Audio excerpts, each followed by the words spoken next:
want to let you know that I came on last time, but under FP. Oh, okay. You're the preterist. Yeah, yeah. So I don't know if you're willing to, but I would like to continue our conversation if you don't mind on We can go for a little eschatology. bit, sure. Sure. If you don't mind, I would like to ask you, um, from the Orthodox position, their understanding of Matthew chapter 24 and the time text. What's the time text? So the time text being verse 34, that all these things will take place before the passing of that generation. Okay. There's multiple time texts. You can also look at chapter 16, verse 27 and 28, chapter 10, verse 23. But I'm thinking particularly in Matthew chapter 24, verse 34. It's still like, if we read it your way, then we still have death in the eschaton. That doesn't work, right? Like, I think that's the fundamental problem Mhm. there. So, and I recall we talked about that last time, and I provided my view on that. And let's just say, for argument's sake, let's just say we are that your position or that criticism holds weight. Mm-hmm. What uh, from the Orthodox position, what would be a satisfactory explanation to justify Jesus's claim that he would return before the passing of that generation, and the bodily return, according to the Orthodox eschatological position, has not in fact taken place. Well, so it says, learn this parable from the fig tree. Whenever its branch becomes tender and puts out its leaves, you know that summer is near. So also you, when you see all these things, know that he is near, right at the door. I Mhm. tell you the truth, this generation will not pass away until these things take place.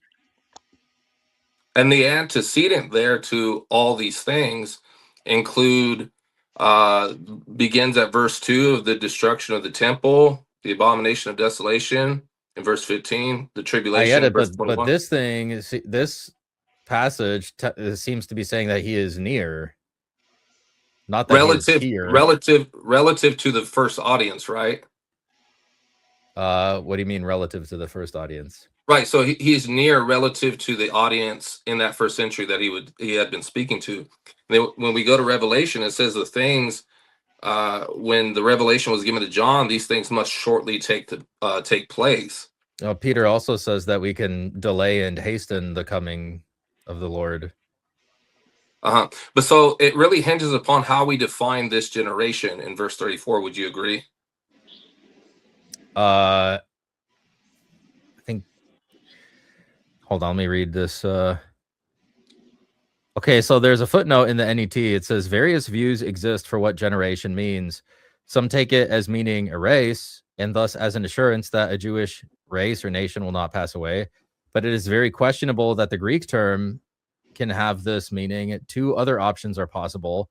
Generation might mean this type of generation and refer to the generation of wicked humanity. Then the point is that humanity will not perish because God will redeem it. I might as well share my screen on this. Yeah.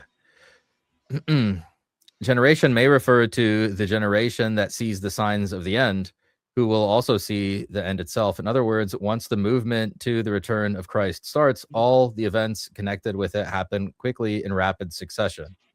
So it's like this is one of the hardest verses in the Gospels to interpret. So, and it's a tough one. Yeah. I am not sure exactly what the Orthodox position on what this generation means in this verse. I mean that's a fair reply. But if I could offer my perspective on that, I would say that everything from a historical perspective, from verse 2 and following, had in fact taken place in the first century. The tribulation, John mentions that in Revelation chapter 1, verse 9.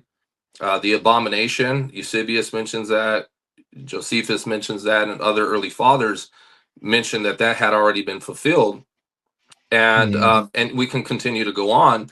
So if all of those things had taken place in the first century, why would we come all the way up to verse 30 regarding the second coming of the Lord, and somehow that particular prophecy finds some type of exception?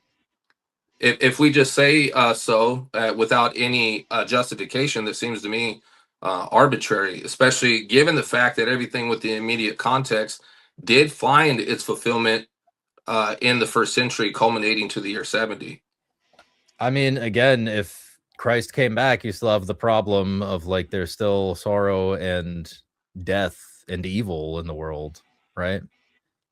Well, I would say that, It's an inconsistent way to read the scriptures. and and I would say that appealing to death and sorrow, right, would seem to, if I were again to grant that, it would undercut my position. If I just for argument's sake, or Yeah, let well, I me just mean, say, you said last time that you think death was in the garden prior to the fall. yeah. I mean, nobody reads the Bible No, that no, no, way. not that death was in the garden prior to the fall, but that death came as a result of Adam's partaking of the fruit. But the death in view meant separation from God. And not physical death. Because I Yeah, no. remember, So, didn't you but use like that, the overpopulation argument? You yeah, said no, that I there did. was I did physical make that death. argument. Yeah, Yeah. I did make that argument. But my point, though, is that I'm not. I'm separate. I'm delineating physical death from spiritual death. Uh-huh. That's my point, and that I think that in Revelation about there being no death, um, what's in view is a spiritual covenantal death. What does that mean? In Romans it says, if there had been a law that had could have given life, verily righteousness would have come through the law. So evidently there was a weakness with man's nature, and there was an inferiority to that old covenant in that it could not impart life. And thus in the new covenant we find the culmination of that life. And so that's what Revelation has in view there, is the abrogation of the old system and its futility to grant life to man, and a perfect reconciliation to God.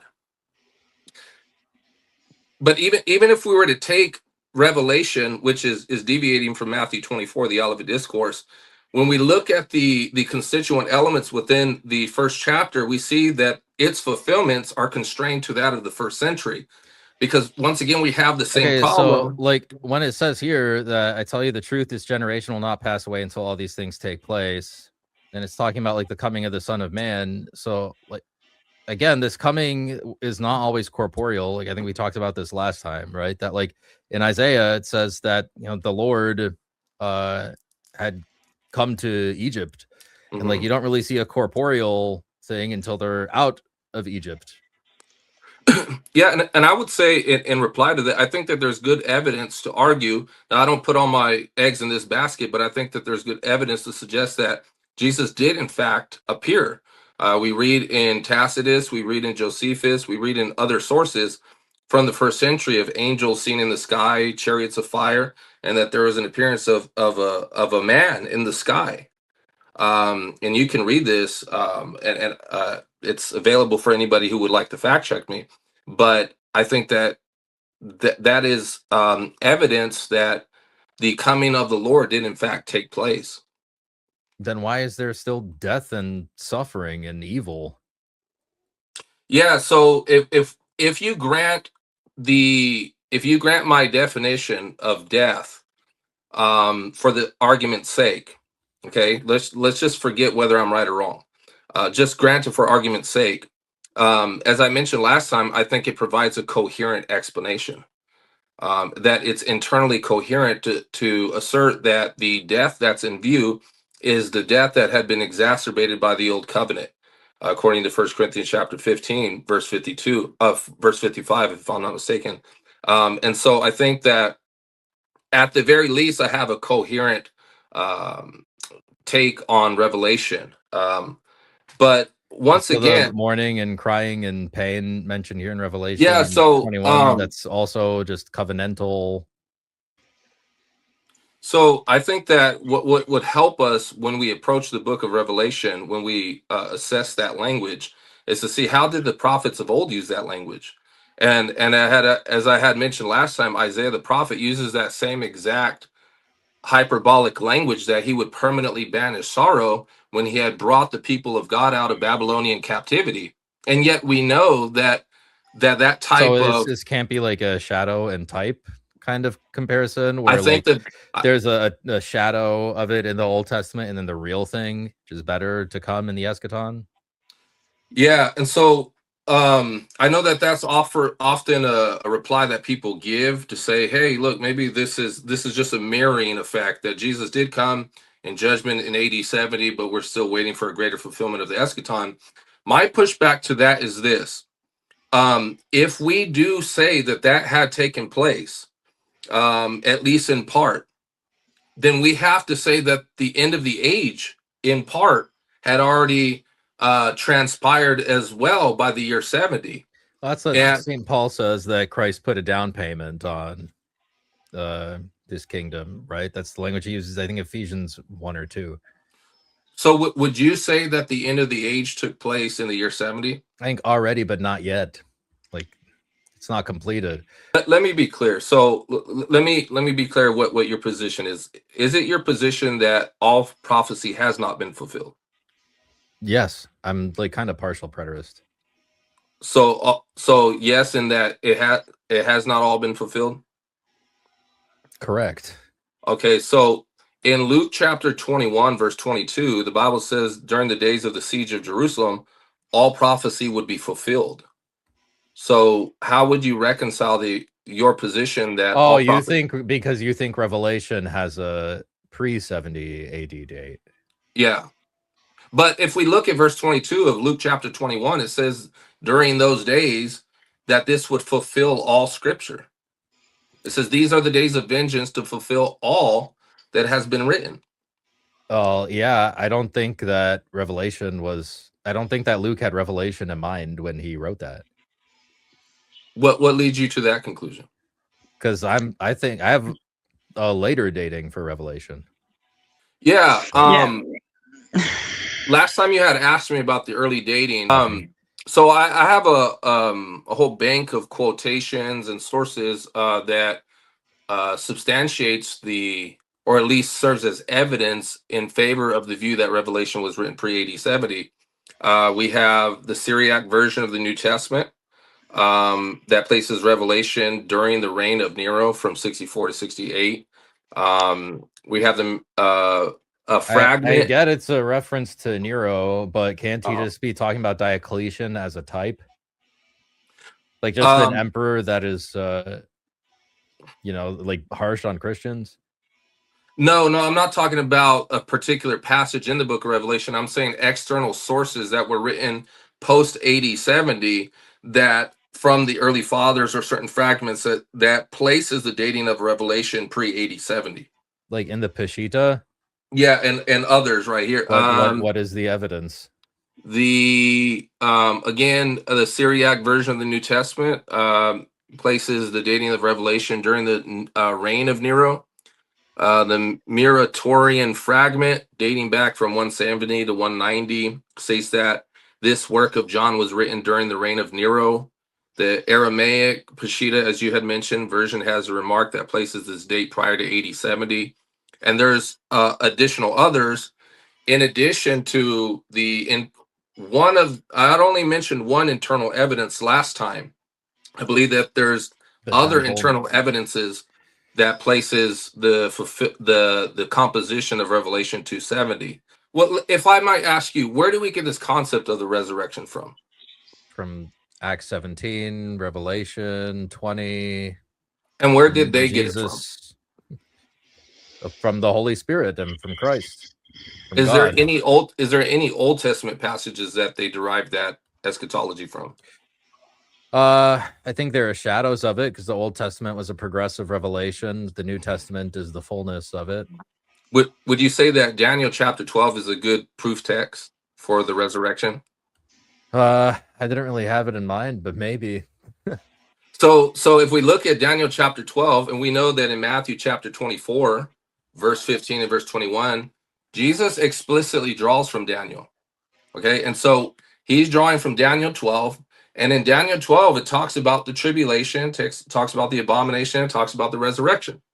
And thus, if it stands true, and I believe it does, that the tribulation and the abomination of desolation had taken place in the first century, then as a logical consequence, the resurrection also took place too.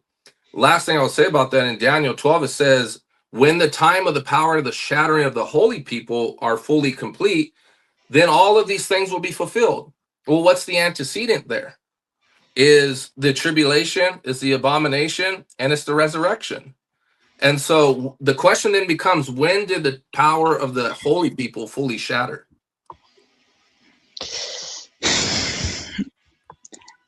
I'm I'm gonna be honest, dude. I think you're way overreading some of these passages to try and make connections to justify your view rather than look at what the consistent view has been throughout history. Why should I accept your interpretation of these things? Like, why should I accept your hermeneutic tradition? What hermeneutic tradition are you even coming from? Well, I'm not even saying that you should accept it. I was wanting to know how the Orthodox position reconciles these passages. They mean what they say. There's a real resurrection. Yeah. Let's just grant that. Say there is a bodily resurrection. Okay, in Daniel 12, it says that those things would be fulfilled when the power of the holy people is fully shattered. Yeah, St. Paul says it's a down payment. But when would you guys say that the power of the holy people was completely shattered? So, what verse are you talking about in Daniel 12? Yeah, it's in Daniel 12, I believe verse 7 or verse 8. Then when the power of the one who shatters the holy people has been exhausted, all these things will be finished. Yeah, so that's like, I think, paralleling Revelation, where it says that that there will be a loosening in the last days of the devil to go wreak havoc.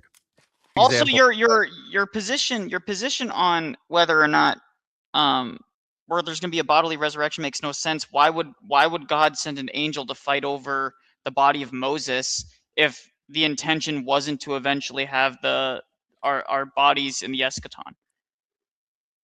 I think there's different opinions as to what the body of Moses constitutes there.